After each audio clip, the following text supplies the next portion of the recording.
Hey there, everybody. My name's Allison, the Director of Risk Tolerance here at Simpler Trading, and I have an idea for you on MU to potentially play into the end of month expiration for May. So as you can see, MU has just been on this bullish tear to the upside. It looks beautiful higher. We finally are starting to get some bullish exhaustion, which means that the price either has a good probability of consolidating or getting a directional pullback. As you can see, we've had a little bit of a directional pullback, but so far daily supports are holding. However, what I'm looking at is to continue to potentially play this down. And the reason why is because when I pull up this indicator over here, this is called the Quant Pivot indicator at Simpler Trading, we are well above our monthly H2 level. And as we know, the end of the month is happening next week. So what I love about these quant pivot levels is that they're all a probabilities game of where the price could end up closing at or below in this case when looking at it. So the H2 level is at 651.80. That's where that level is. It's this number over here. And MU, from a monthly perspective, has only closed above this level 10.4% of the time, which means that there's a good probability, right, an 89.6% chance that we could see MU continue to sell off to get back down to or below 651.80.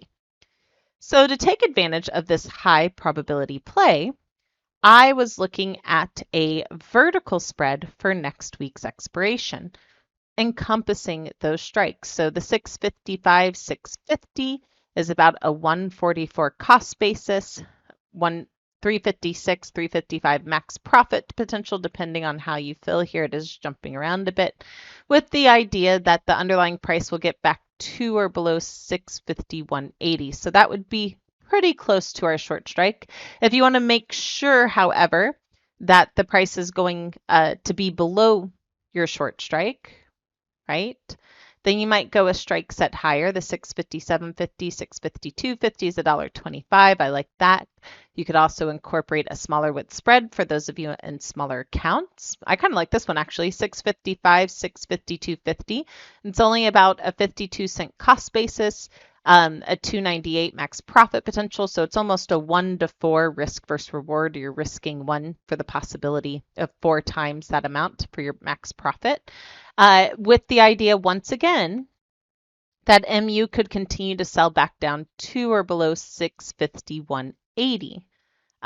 From my other technicals, from a daily perspective, 651.80 is still well above the ATR trailing stop, which is my next big support. That's at 602. So that's the reason I like this trade. I wouldn't just blindly jump into a counter trend move, but in this case, we have the benefit of exhaustion.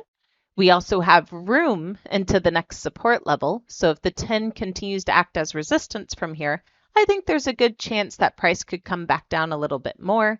The lows today even were right by that H2 Quant Pivot level. 652.21 was the low today, right? 651.80 is the level we're trying to get back to. So it wouldn't necessarily take much for MU to get back down into that range or below it, still keeping its natural bullish trend on the daily chart, but following through with roughly the 90% of the time that it closes below this level. So that's what I'm looking at, guys. Thanks so much for joining me. As always, may the trade be with you, my fellow Jedis, and I look forward to talking to you next time. Bye. Hey, Allison Ostrander here, Director of Risk Tolerance at Simpler Trading. Thanks for watching the video. If you enjoyed this video, please be sure to like and comment down below to help us out. Also, be sure to subscribe and click the bell icon so you can get notified when we release our next video. And if you want to watch us trade in real time using our own money, go to simplertrading.com to learn how to sign up. As always, may the trade be with you, and we'll see you in the next video. Bye.